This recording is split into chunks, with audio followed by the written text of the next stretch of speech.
Welcome to the show, everybody. My name is Mark Farzetta. This right here is the Farzy Show, presented by MyBookie, mybookie.ag. It's wonderful, just wonderful, magnificent even to have you along for the ride. So the Yankees can have one of the best records in baseball for the whole season. They can win the first round, well, their first round, their divisional series there against the Royals. That's funny. Okay, anyway, moving on. The Philadelphia Eagles are back in football this weekend. They kick off at 1 o'clock at Lincoln Financial Field against the Cleveland Browns. And I got a really good feeling about this game. And I've been, actually, I want to say I've been the more positive on the Eagles than most in terms of I still think they make the playoffs. I just don't think they win a playoff game. But I think they make the playoffs. That's my vibe on it. But yesterday I got a little shot in the arm of positivity from our quarterback, Jalen Hurts. Yesterday, something happened. And I don't know if you guys caught it, but something happened. Jalen Hurts, after two different occasions, one in minicamp, the other in training camp, when he was teed up to just simply say something nice about Nick Sirianni, he couldn't do it. It was next to impossible for him. He had to be pushed on the issue. No, seriously, say something nice about your head coach. His message is nice, okay? So then yesterday, Jalen Hurts is addressing the media, and Jalen Hurts, unsolicited, he was not asked about Nick Sirianni. We'll let you hear it. He was asked about what he did during his bye week, and just out of nowhere, Jalen Hurts said that he and Nick had some great moments together. Then he was asked a follow-up question, and he expounded upon that. What? Are pigs flying? How cold is hell right now? Is it frozen? Has it frozen over? That was, in all honesty, I did not have that on my post-bye week bingo card. You know what I do have on my post-bye week bingo card? The Eagles scoring in the first quarter. Yeah, that's right. You heard me. And then, do I sound like Paulie Pom-Poms yet? I got them making the playoffs, and then they're actually going to do something they don't do, which is score in the first quarter. Did you hear Dallas Goedert's explanation for why they haven't scored in the first quarter? It's because teams throw different things at them in the first quarter, and they need to figure it out. So the Eagles apparently are the only team in all of football who is getting different things thrown at them in the first quarter of games. They got to figure it out. Everybody else trouble. I'll give you the reason why. I'll tell you why. Turnovers. That's the reason why. Jalen Hurts. That's the reason why. Above all else, the number one, turnovers. If you stop turning the football over, you'll be better at football. So, especially in the early goings of the game, especially like against the Packers, you don't want to turn the football over early. Please stop doing that.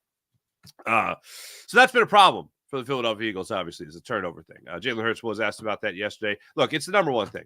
If you're saying, what are the Eagles going to do now in week 6 and on through the rest of the season that's going to turn things around for them? It's got nothing to do with how the head coach and the quarterback get along or don't, or now that everything's great, apparently.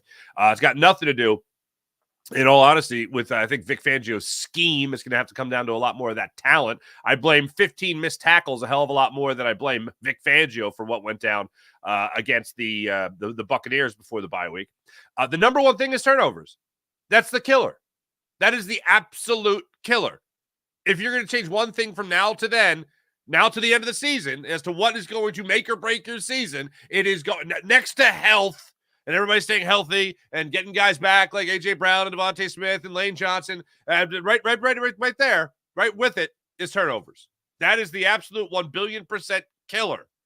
And it's been happening at an alarming, historic rate for Jalen Hurts since last year. That needs to stop. Not slow down. Not, let's work on it a little. No, stop. It needs to stop. Hey, look, there's going to be tipped balls. Okay. There's going to be misreads between him and a wide receiver. That can happen. Receiver runs the wrong route, throws to the in when it was supposed to be on the out, whatever. Or the receiver runs the out, whatever. That's going to happen. but just bad decisions by Jalen Hurts need to end. It needs to end because it's all coming back to the quarterback. Also, this matchup against the Cleveland Browns. Right now, I believe Parx Casino has the Eagles as 9.5-point favorites. The Cleveland Browns are a terrible football team. They're a god-awful football team.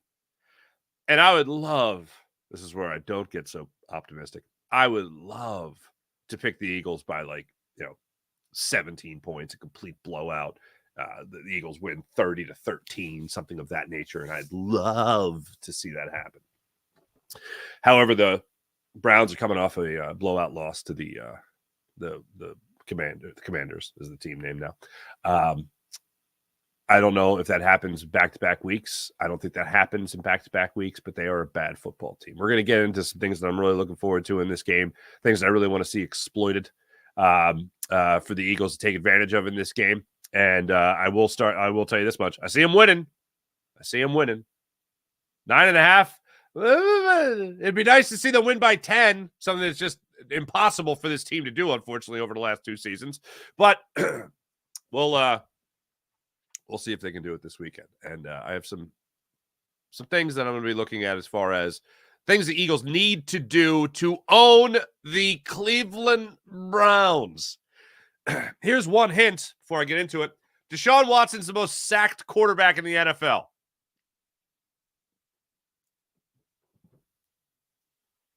Maybe, here's an idea, get to him. I know we just said the same thing about Baker Mayfield. He was sacked 7 times in the previous meeting prior to the Buccaneers playing the Eagles, and the Eagles they might have met him once. Get after it in this game. The door is going to be open. The most sacked quarterback in the NFL. Get it after him in this one. No excuses. Also, still reeling a little bit there from the Phillies loss. Again, not a shock that they lost. Once they lost game 1, I thought that was it. That's a wrap. I thought they needed to have one thing go their way in the early goings of the series, and they got the one thing with Kyle Schwarber on the right foot, and then nothing. But anyway, I didn't see them winning the series after game 1. Now it's whose head is going to roll. And make no mistake about it, somebody's getting fired. I don't think it's going to be Rob Thompson. I think Kevin Long is going to get fired. I think he's going to get canned. But here's the greater concern. To me, it's not even about, you have a team of veterans. I mean, you're built around vets. Those guys are all of a sudden going to change their stripes. Those guys are all of a sudden going to learn a new trick. Someone's head's going to roll. I have no doubt about that. I think it's going to be Kevin Long. Nothing against Kevin Long. I think it's going to be Kevin Long. You're talking about the hitting approach over the last couple of seasons here. The chase rate at 35%, highest in baseball, taking that into the postseason, 35%. That ain't happening. That ain't good. Trey Turner's always going to be a free swinger. Bryce Harper's going to have the ability to work it at bat. Nick Castellanos is always going to be swinging early in counts, though. Talk about a guy that could change his approach. Is he still chasing? Yes. Is he still swinging at the first pitch? Yes. More than anybody in baseball? Yes. But that's who he is. That's who you signed. That's who made an all-star team now 2 seasons ago. That's who was your most consistent hitter from June on of last year. So that is this past season, I mean. That's who he's going to be. Kyle Schwarber is going to go up there. He's going to try to work a count. That's going to happen. But watching the approach of Alec Boehm, watching the approach of Bryson Stott, who they tried to mess with in the middle of the season, and that didn't do anything for him. It might have sent him down a tailspin even more. Brandon Marsh hasn't come around. He starts out hot, and then he crashes, unfortunately. What are you going to do with that approach at the plate? Who's the guy you're going to get that's going to work a count? Do you have somebody coming up from the minors that has that type of mentality when they go up to the plate? Johan Rojas didn't show much improvement this year. And when he did, You benched him for Austin Hayes to move Brandon Marshall to center field. It's nerve-wracking is the word that comes to mind. So I think the only sure thing is one guy's going to get canned, and I don't think it's going to be a total cleaning house of the coaching staff. I think Kevin Long gets canned.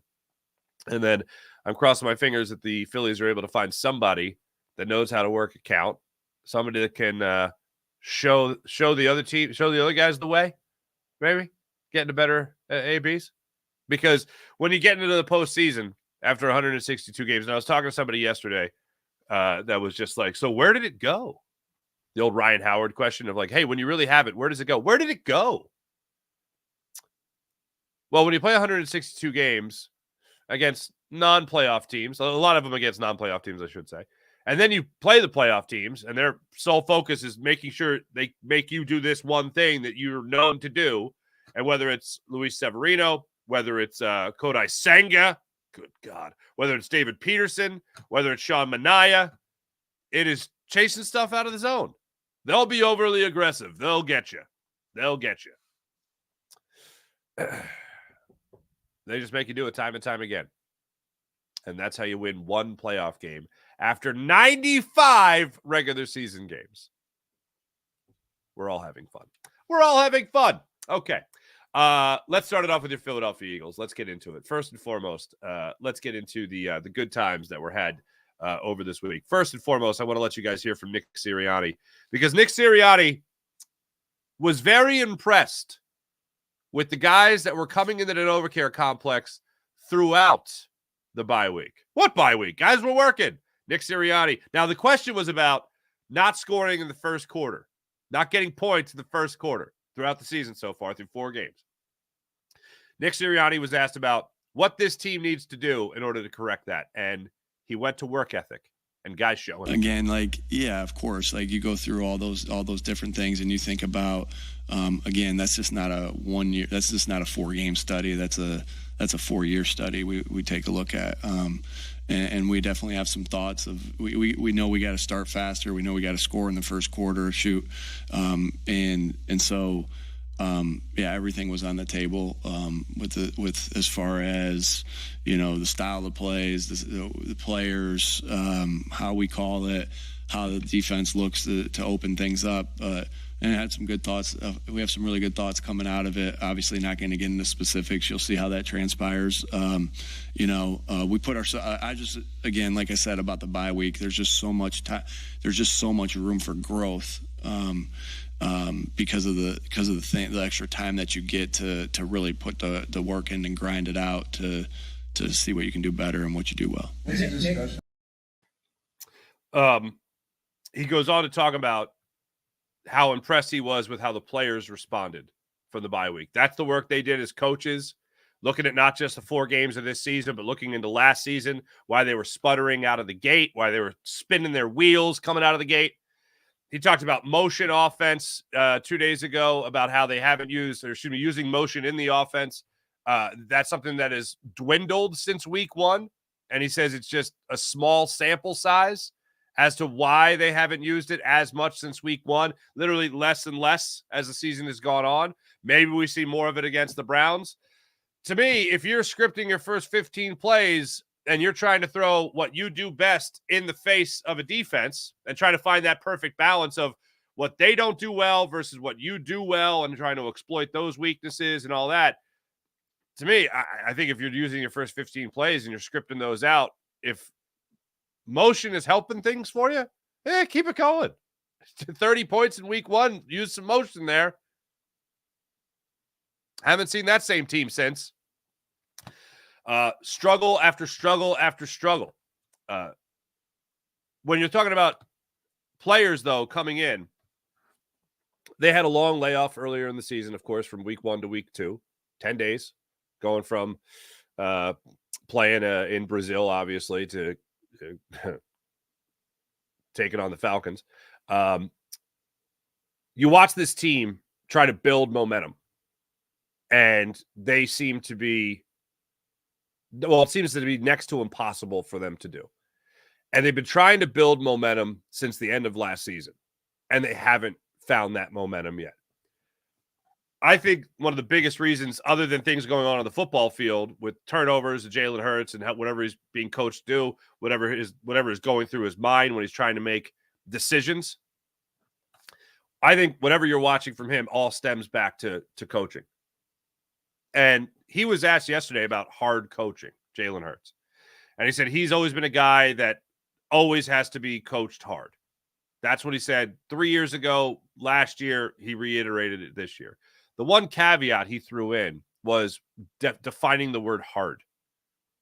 In essence, what it sounded like was he needs to be a guy that is going to be called out on things he's doing wrong. I think it's pretty obvious what he's been doing wrong. It's a matter of, I guess, hearing it from his coaching staff, hearing it from Coach Nuss, the quarterback's coach, hearing it from guys in the huddle. A.J. Brown, his good friend, respects the opinion of, obviously.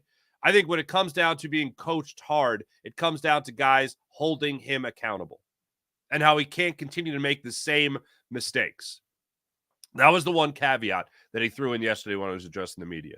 He did say that the number one thing he's got to focus on after the bye week, it all comes down to whether or not he, as the quarterback who, quote, touches the ball on every play, has the ability to play, quote, clean football. That's what it starts with. And I know we could get into the whole realm of blame between Jeffrey Lurie and Howie Roseman and overall coaching over the last couple of years with Jalen Hurts. But the guy who has the final decision on where that ball is going to go, the guy that always has the final decision, the final say. We always look for that. Who has final say, right? Jalen Hurts has final say. He's the guy who can go up to the line of scrimmage. He can change the play if he doesn't like what he sees. He has the freedom to do that. Or he drops back when he's about to make a throw. He's got final say over where that football goes. And that includes throwing it away. Oh, throwing it away. Look, the sidelines. 10 yards into the sidelines where you can't have a turnover. Throw it away. Live to play another day. Live to fight another play. It always comes down to the quarterback. And when you look at the turnover issues, that's a quarterback problem. Jalen Hurts has been pressured at a very high rate. I think 39% on dropbacks. I wonder how much of that is the offensive line and injuries, and I wonder how much of that is him holding the football too long. I wonder how much of that is that slow release time. If you're going into a game like you were against the Buccaneers and you knew you were down starters in your offensive line, or you had a banged up starter in Mekhi Becton, then you got to know, I got to get rid of this football. Time is of the essence. I don't have the luxury of Elaine Johnson as my right tackle. Time is of the essence. I got to play with one hand. Time is of the essence. I have Landon Dickerson taking a couple snaps earlier in the season at the center position. I need to get rid of the football. That needs to be in the back of his head too. And that's something, of course, that could take some time to adjust to, being that he's been used to having a fine offensive line in front of him. But still, it all comes down to the quarterback having to make that adjustment. He did talk about what he did during the bye week, and this is where he goes into saying something unsolicited, saying something nice again about his coach. Just spend the time away. Just took, like any other bye week, obviously some time away from the building a little bit, but also really diving into some things, talking to my coaches, and really having great moments with Nick. Because there's just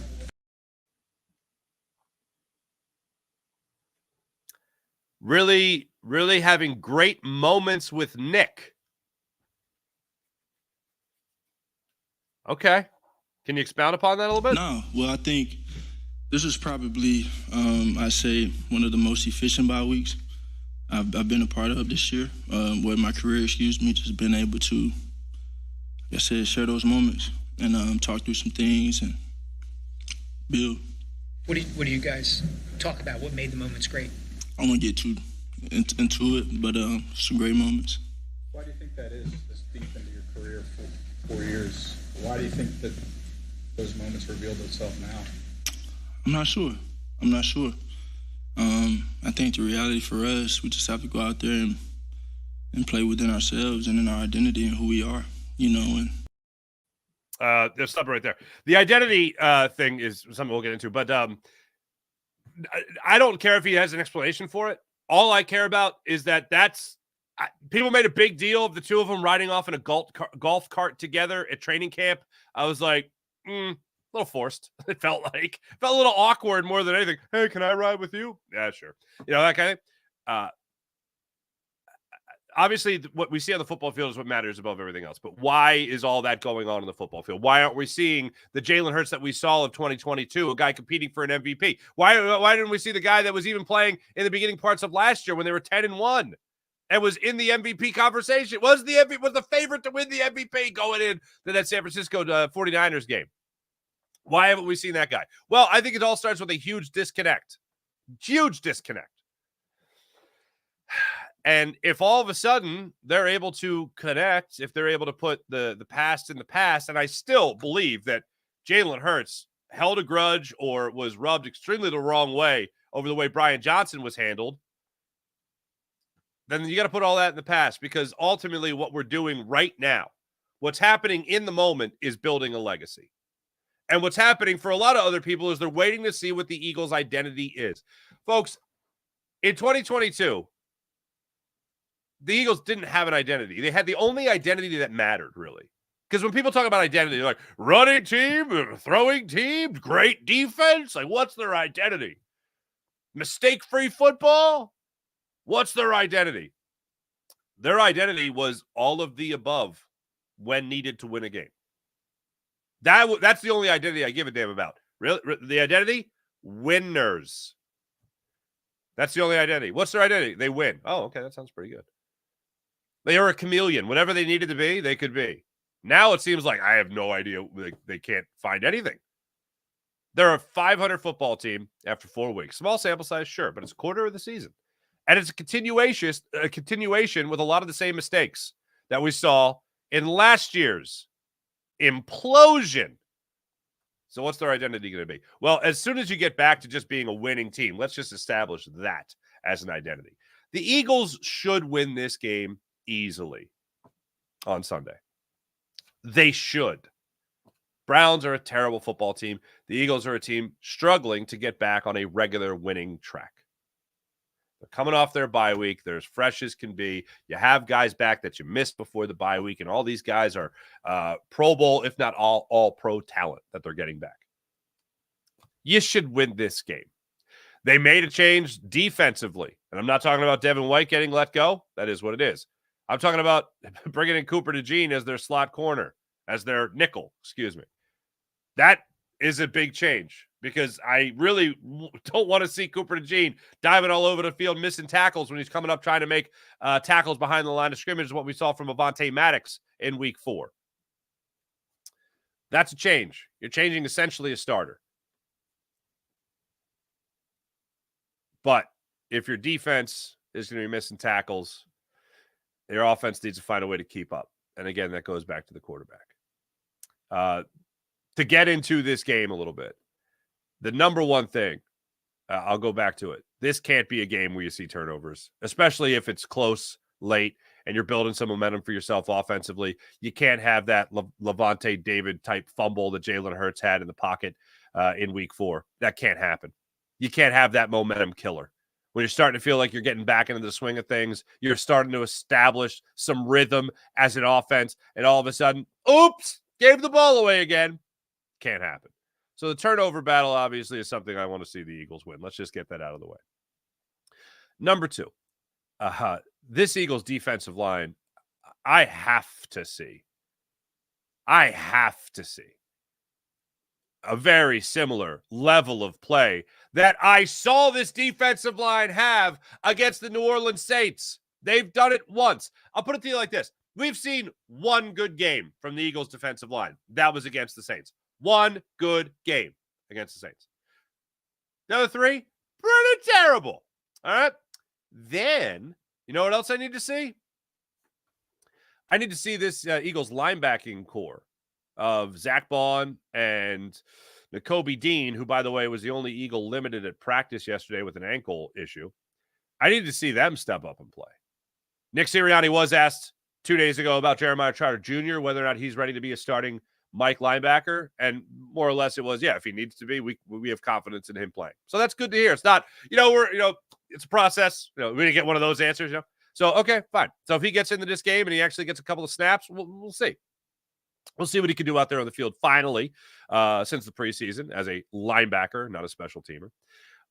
So I look forward to that. But from the Eagles' defensive line standpoint, we've seen one good game.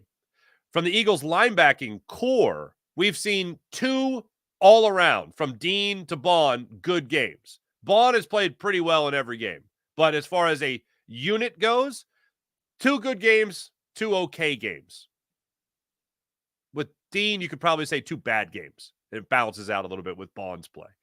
But he's been obviously the biggest concern from the linebacking position, Nakobe Dean. So I hope he gets to 100% and he can run around and make some plays for you coming up against this Cleveland Browns offense. So that's what I'm going to be looking at, though. Defensively, how are they going to get after the quarterback? I mean, you're looking at a guy in Deshaun Watson who, again, has been sacked 26 times, most in the NFL. He is coming off a performance. Good God, man.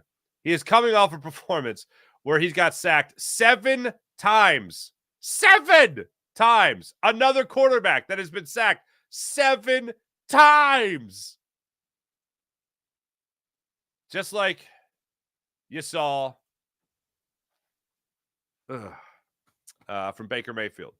No excuses. Got to get after him in this game. And the other thing that you're looking at with Deshaun Watson is, so last week was 7 sacks.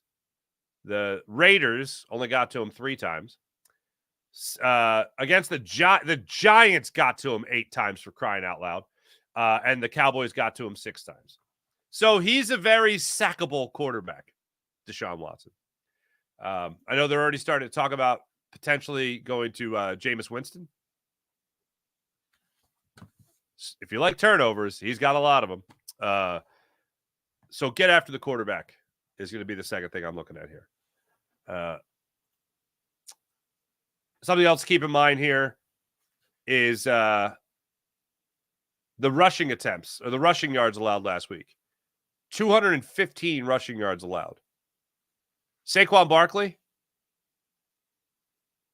I mean, I know Smitty and AJ. I know Swole and Skinny Batman are going to be out there doing their thing. But let's not forget about Saquon. I wouldn't mind seeing the Eagles going out in this game and doing almost what they did against the Tampa Bay Buccaneers, which is what they should have done, against the Tampa Bay Buccaneers, which is establish that run and open up that play action. I don't think you're going to need it against this team, against the Browns, but it's not going to hurt you, and it'd certainly be something that would be great to utilize in this game so that you have it for later in the season as well. Not necessarily put it all on film, but just show that you can do it. Saquon having a big game, I think, is going to be huge. I would love to see this game establish that run, open up the pass tremendously, and then in the fourth quarter, we see Saquon run away with it, and then we see Kenny Gainwell kill the clock, whatever that's ultimately what I'd love to see from this team. One concern I do have is that the Eagles' run stuffing ability hasn't exactly been there this year, and a week ago they allowed 5.1 yards per carry. That's what they're doing, I think, actually through the first 4 games. Let's get away from that. Like, if turnovers is something on the field you're seeing on a consistent basis that's alarming, that you want to see stopped, the run defense step up and make some stops in this one. Devontae Foreman's been dealing with an injury. See what he comes out and does in this game. From a offensive perspective, Myles Garrett's dealing with an Achilles injury. He's been banged up. Didn't get anything last week against the Commanders. Lane Johnson in that matchup should be interesting to see what you get there. Lane did say he feels great, and he's going to be going out there, and he's going to be playing fine. But that's what I'm going to be looking at in this game. I'm going to be looking at turnovers. I'm going to be looking at how the Eagles are going to be running the football, how the Eagles are going to be stopping the run. I'm going to be looking at what they do to get after the quarterback. Like, it's all right there for the Eagles to take advantage of. Also, it's also a clean perspective of the game. The tackling issue from 2 weeks ago.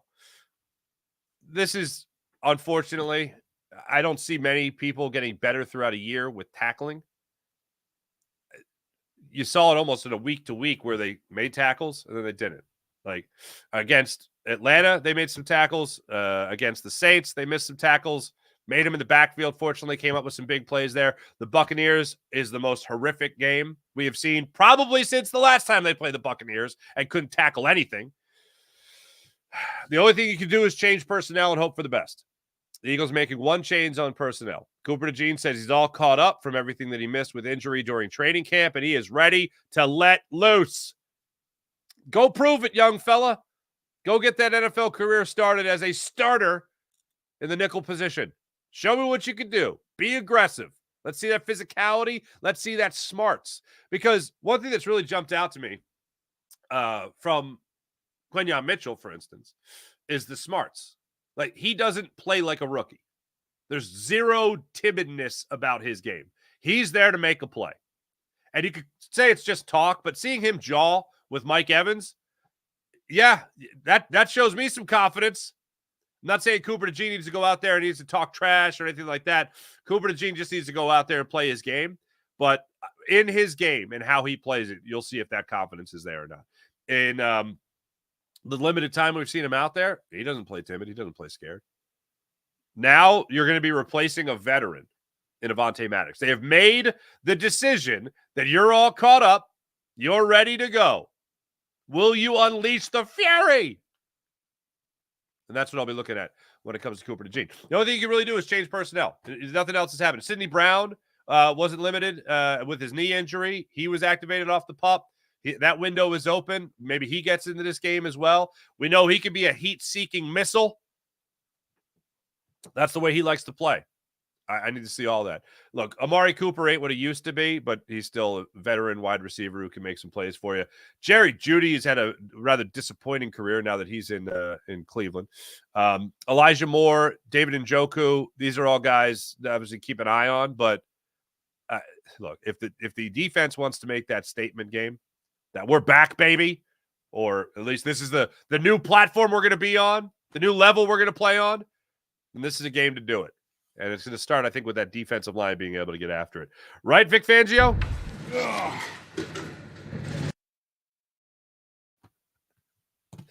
Thank you. Thank you, Vic Fangio. A couple other things with this Eagles team.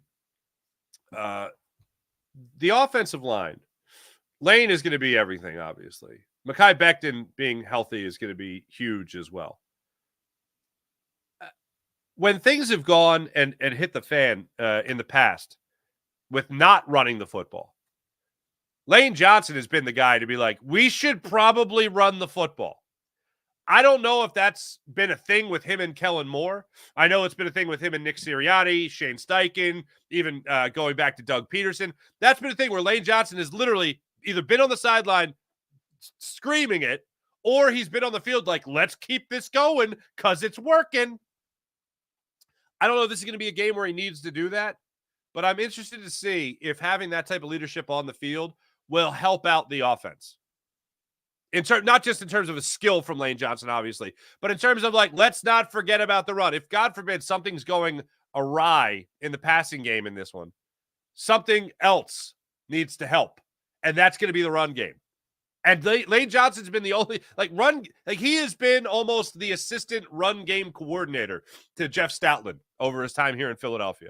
Where when Eagles coaches, unfortunately, in the pass-happy analytic world that Jeffrey Lurie likes to live in, and a lot of the NFL as well, if that's what they're going to do and they're going to forget about it, Lane Johnson, the veteran presence that he could be on that field, also is missed. Sure, all-pro talent at the right guard or right tackle position is certainly missed.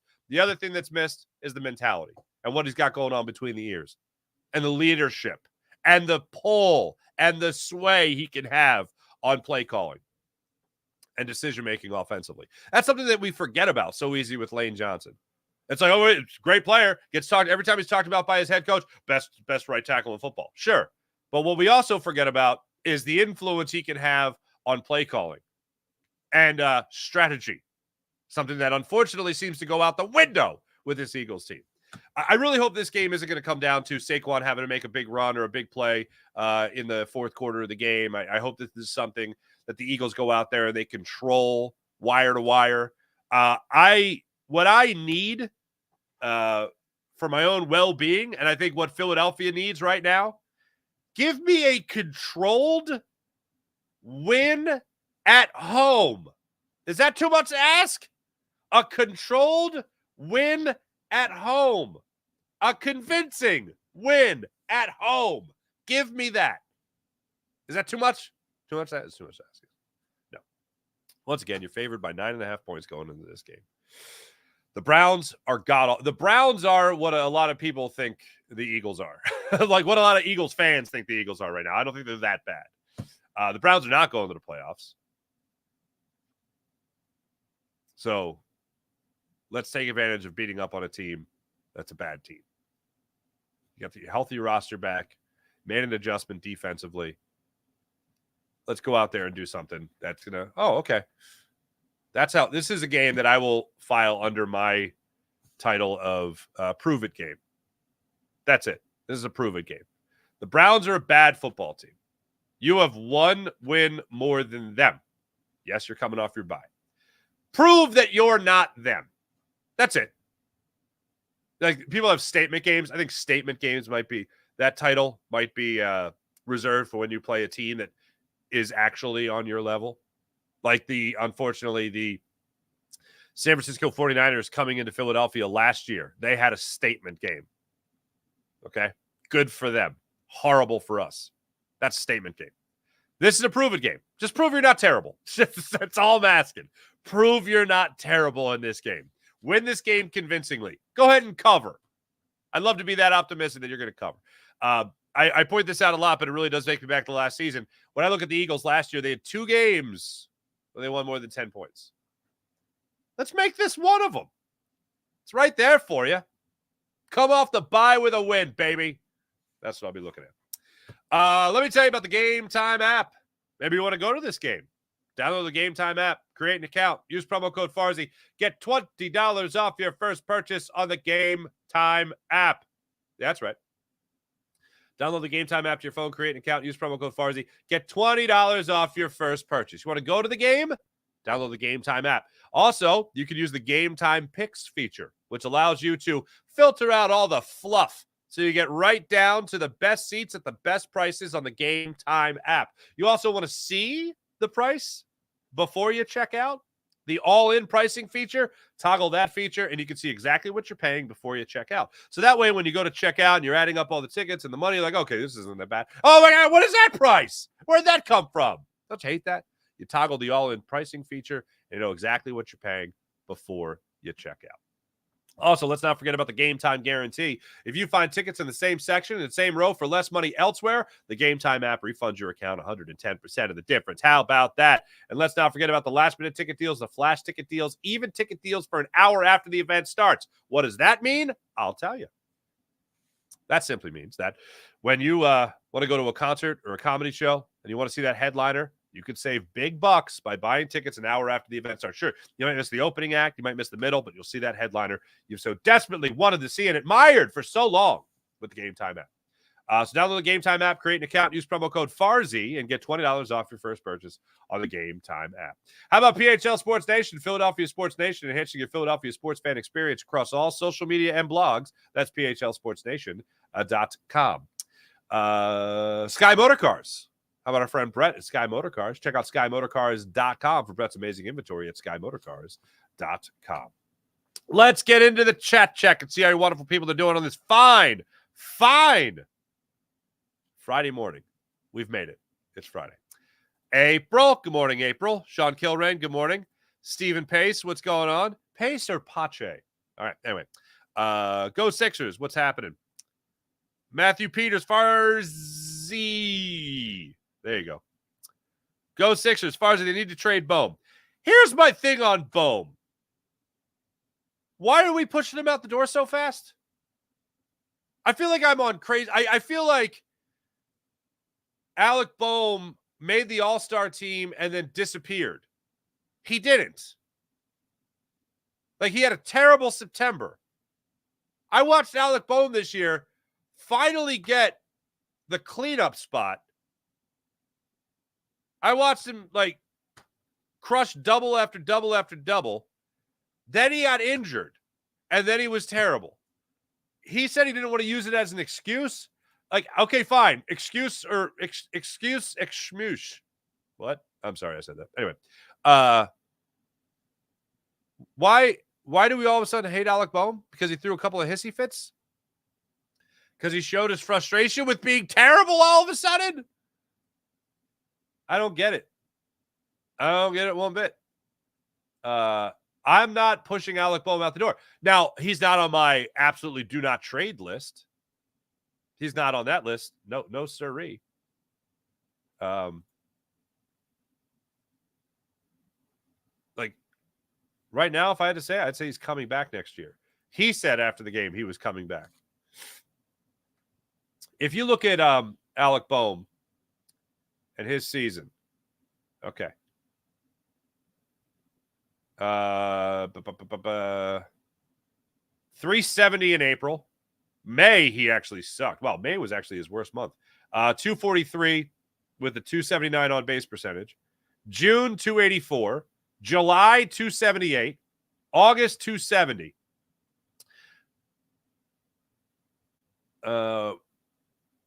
With a 298 on base percentage. That's pretty terrible. September, 170 in 47 at bats in the month of September.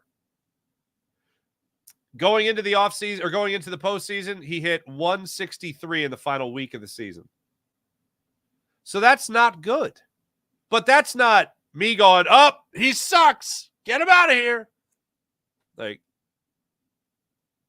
I don't hate Alec Boehm. And it seems like people really hate Alec Boehm right now. So I'm not just moving on from Alec Boehm like that. Look, if an opportunity presents itself to get a solid bullpen arm, if the opportunity presents itself to get a solid third baseman, defensively and offensively, an outfielder, probably more likely, then yeah, I'm all about it.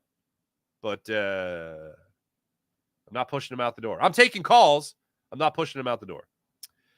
Matthew Peters, health has nothing to do with turnovers. I agree. Wait, health? Oh, you're talking about the Eagles' offensive line, is right? Yeah, it's a mindset with Jalen Hurts. The thing that gives me confidence that Jalen Hurts will stop turning the football over eventually is that it's so easy to not – like the situations he's been in where he's turned it over over the end of last year and the beginning of this one, the situations are amazing.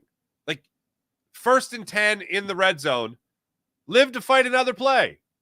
You don't got to heave it in the middle of the end zone. Like, doesn't need to happen. That's avoidable. Seeing Tyrann Mathieu sitting on the route doesn't need to happen. Devontae Smith could have run a better route, but still, Tyrann Mathieu sitting there, just waiting. Don't throw that football. Scrambling around against the Falcons. Ball gets dropped, and then the interception happens. You don't need to do that. Take the points. The hero ball. I think Jalen Hurts can overcome the hero ball issue. And I think having Devontae Smith and having A.J. Brown will help that. But yeah, health, yeah, nothing to do with it. I agree. Hi, Dominus. Yo, good morning. Good morning. Buddy Christ, what's happening? Say Louvre again. He'll throw it fast. All right, Matthew Peters. I hope he does. Just think about this, man. The Eagles are facing Deshaun Watson. The Browns got rid of Baker Mayfield. And I got to say, I love Baker Mayfield's attitude. I really like Baker Mayfield. But he showed me a lot when he went through this whole process because his whole process with Deshaun Watson was, and the Browns, you guys, I just want you guys a playoff game. You guys don't, the Browns don't win playoff games. I just want a playoff game. And I did it against the Steelers, you dumb idiots. And you want to get rid of me for Deshaun Watson? Really? Really? Here's how bad it is for the Browns, okay? How bad is it? It is so bad. It is so bad for the Browns that they might bench Deshaun Watson for Jameis Winston.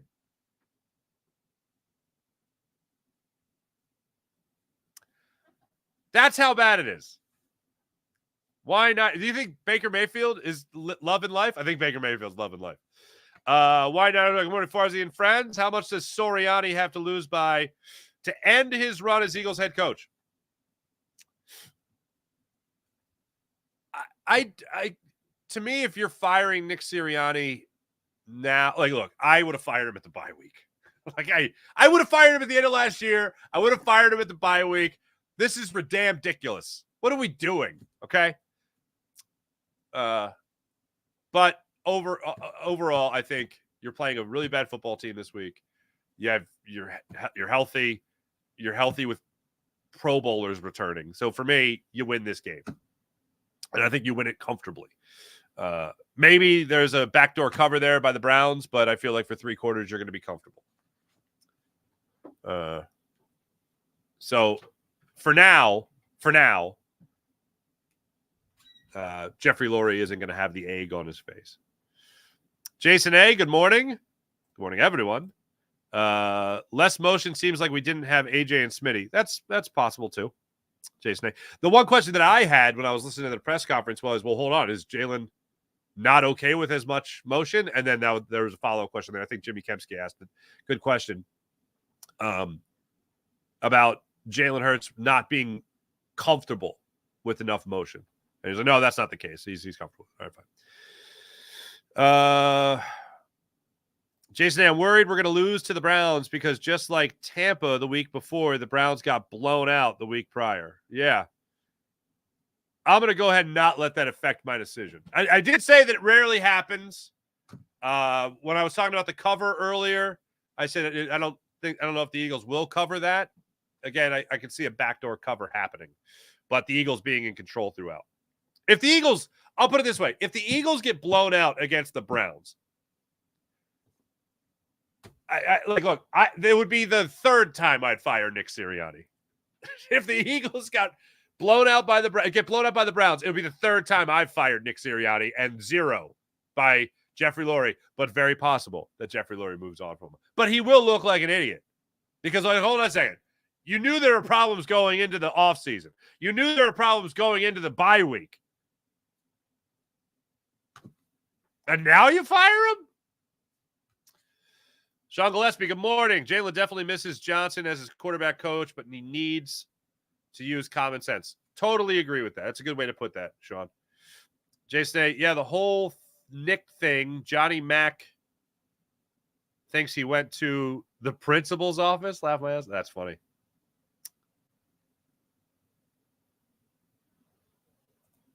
Jordan Mailata also admitted they went upstairs to fix things. Good times. Sean Gillespie, great moments. Nick, extra large espresso with hazelnut. I'm not a big hazelnut guy.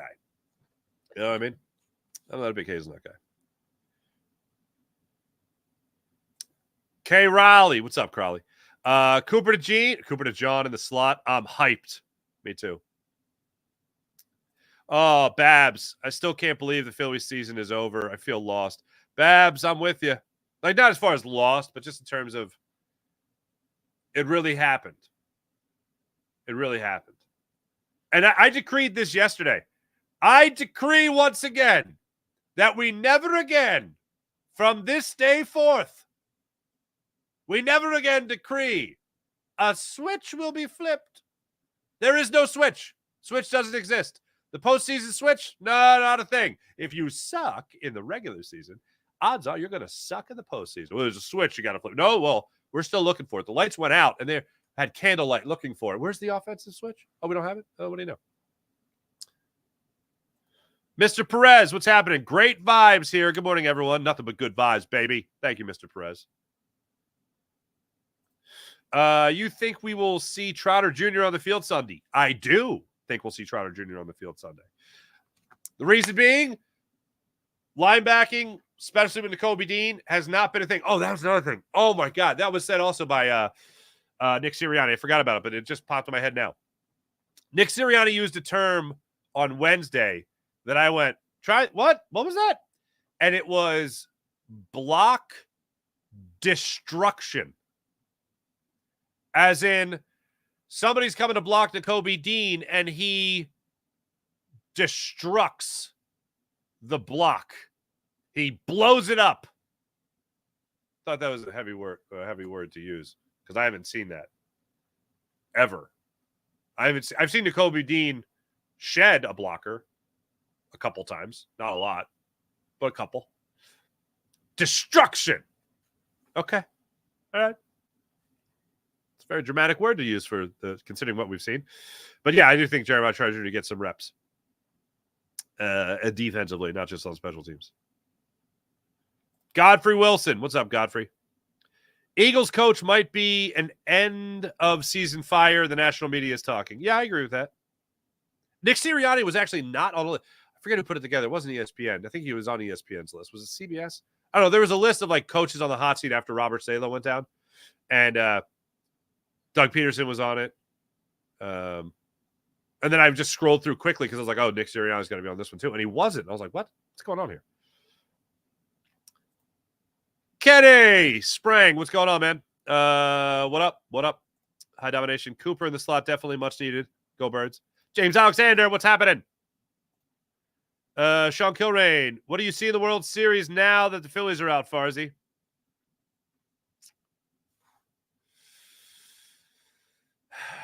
Yankees got by the Royals pretty easy.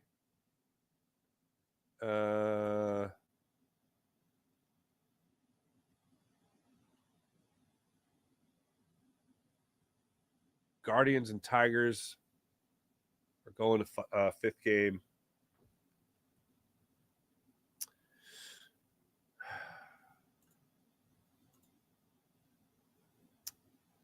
I hate to do it because I know it's so cliche, but Subway Series. I don't think you're beating the Mets. Dodgers and Mets, Padres and Mets. I mean, the Padres have a lot of that same juju, mojo that the Mets have. It's Darvish versus Yamamoto tonight. That's going to be such a great game. Yeah, I think it goes Yankees Mets. It's so Jason, it's so bad. $46 million guaranteed a year. What, for Jalen?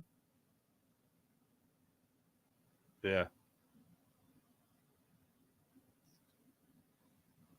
Sean Kilrain, I have an idea. Make Sirianni one of those pom-pom cheerleaders for the Eaglettes, since coaching isn't his thing. That's pretty funny. Coach Corey Behiking, what's happening? Good morning to you as well. Why not? Let's be honest. Lurie wants a coach he can control. Oh, absolutely. That was my point at the end of last year. But Lurie wants to win his way or no way. Philly's version of Jerry Jones. Yeah, pretty much. Except he's won recently. And he's been to another Super Bowl recently. Here's my thing. The number one prerequisite for the Philadelphia Eagles head coach is let Jeffrey Lurie run the team.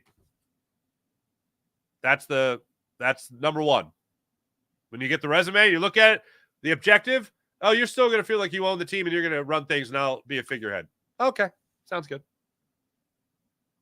Unless you show brilliance. Oh, thanks, Coach Corey Behiking. Appreciate it. Dingbat, what? Oh, Philly 500. I like Philly 500.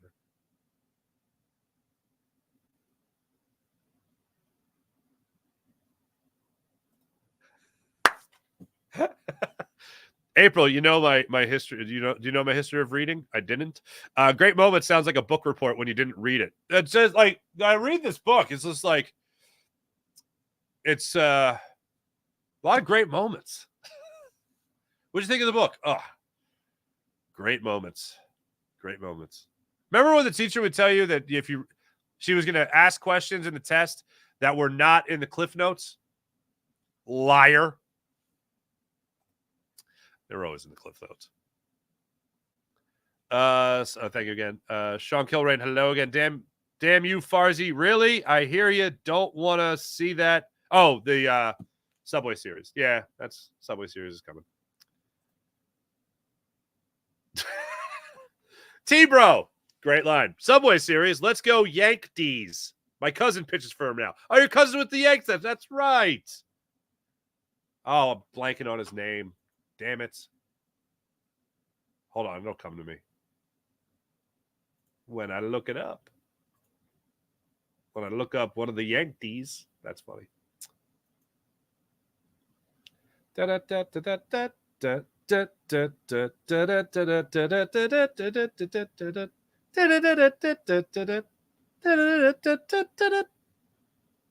My kids are watching the Mario Brother movie now. It's in my head. Stuck in my head. Now it's my hold music.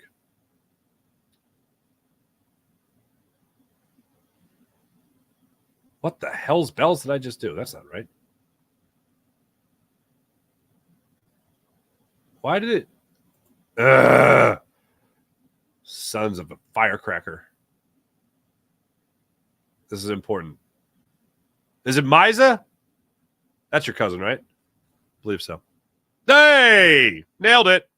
Look, I was looking over here. Wasn't looking over there yet. Happy Football Friday, says T-Bro.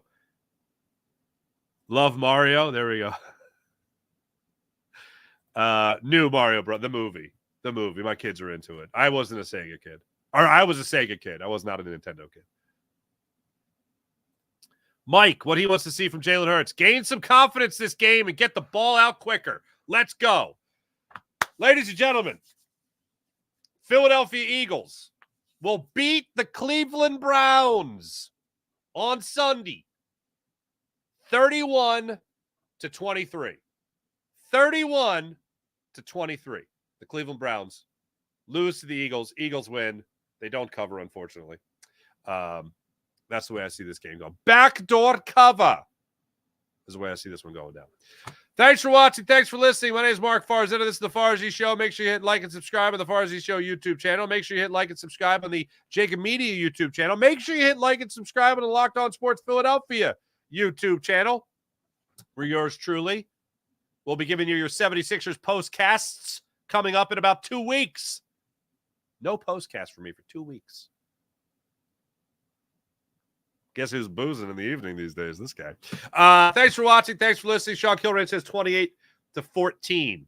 I could see that as well. And that's what you call a cover, kids. Thanks for watching, everyone. Be back with you guys Sunday, actually, on the Seth Joyner Show YouTube channel for Eagles pre and post there. So see you guys then also. Have a great rest of your day, everybody, and a great weekend. See you Sunday.